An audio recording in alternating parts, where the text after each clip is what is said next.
अरविंद केजरीवाल से लेकर उनकी पार्टी नोटों पर गांधी जी की फोटो के साथ साथ लक्ष्मी और भगवान गणेश की फोटो छपवाने की बात कर रही है।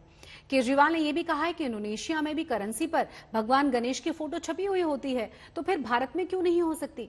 आइए अब आपको दिखाते हैं कि इंडोनेशिया में करेंसी पर भगवान गणेश की फोटो छापने की इनसाइड स्टोरी क्या है, क्यों इंडोनेशिया में यह फैसला लिया गया था, और साथ ही आपको दिखाते हैं कि भारत में नोटों पर गांधी जी की फोटो क्यों छापी जाती है।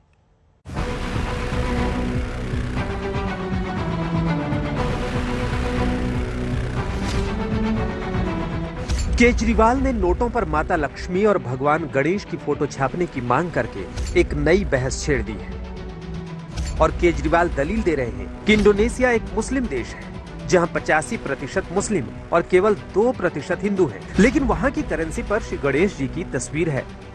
तो आइए सबसे पहले आपको इंडोनेशिया की करेंसी पर भगवान गणेश की फोटो छापने के पीछे की पूरी कहानी बताते हैं। तो सुनिए, भारत की करेंसी को रुपया कहा जाता है और इंडोनेशिया की करेंसी को रुपया कहा जाता है।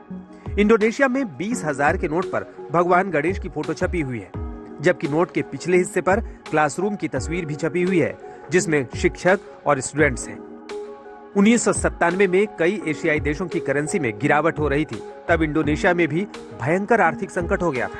तब वहां के वित्त मंत्री को किसी ने कहा था कि जो देश करेंसी के अवमूल्यन से परेशान है वो नोट पर गणेश जी की तस्वीर लगा लें।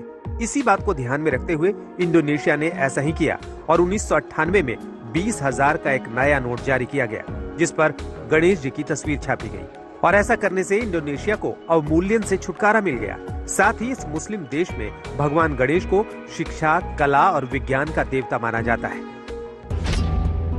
लोगों का मानना है कि तभी से वहां की अर्थव्यवस्था मजबूत हो गई। आपको बता दें कि यहाँ की आर्मी का मैस्कॉट हनुमान जी है। इंडोनेशिया के एक फेमस टूरिस्ट डेस्टिनेशन पर अर्जुन और श्री कृष्ण की मूर्ति भी लगी हुई है और साथ ही घटोत्कच की मूर्ति भी लगी हुई है।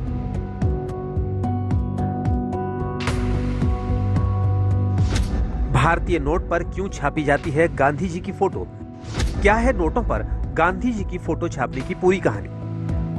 बीते कुछ सालों में आपने नोटों में हुए कई बदलाव देखे होंगे। कई पुराने नोट अब नहीं चलते, लेकिन नोटों से जुड़ी एक चीज जो नहीं बदली वो चीज है भारतीय नोट पर बनी महात्मा गांधी की फोटो।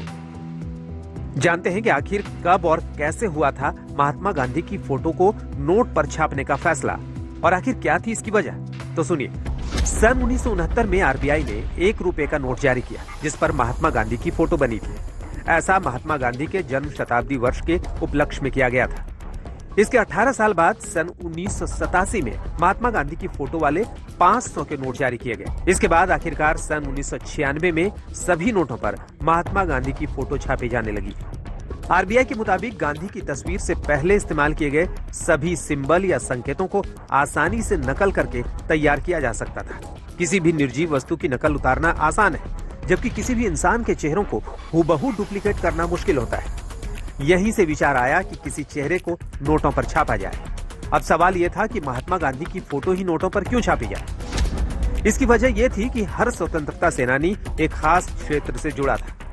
किसी एक का चेहरा चुनना विवाद और विरोध पैदा कर सकता था, जबकि गांधी जी पूरे देश में एक समान रूप से अहमियत रखते थे। यही वजह थी कि राष्ट्रपिता महात्मा गांधी के चेहरे को ही नोट पर छापने के लिए चुना गया। नोटों पर महात्मा गांधी की फोटो से पहले कई तरह के राष्ट्रीय और धार्मिक सूचकों का इस्तेमाल किया जा चुका था। नोटों पर बनी महात्मा गांधी की जो तस्वीर आप देखते हैं उसकी भी एक खास कहानी है। ये तस्वीर कोलकाता में खींची गई थी। तब महात्मा गांधी ने तत्कालीन म्यांमार और भारत में ब्रिटिश सेक्रेटरी के रूप में कार्यरत फ्रेडरिक पेथिक लॉरेंस के साथ कोलकाता के वायसराय हाउस में मुलाकात की थी। यहाँ खींची गई फोटो का पोर्ट्रेट ही नोट पर लिया गया। आज तक ब्यूरो।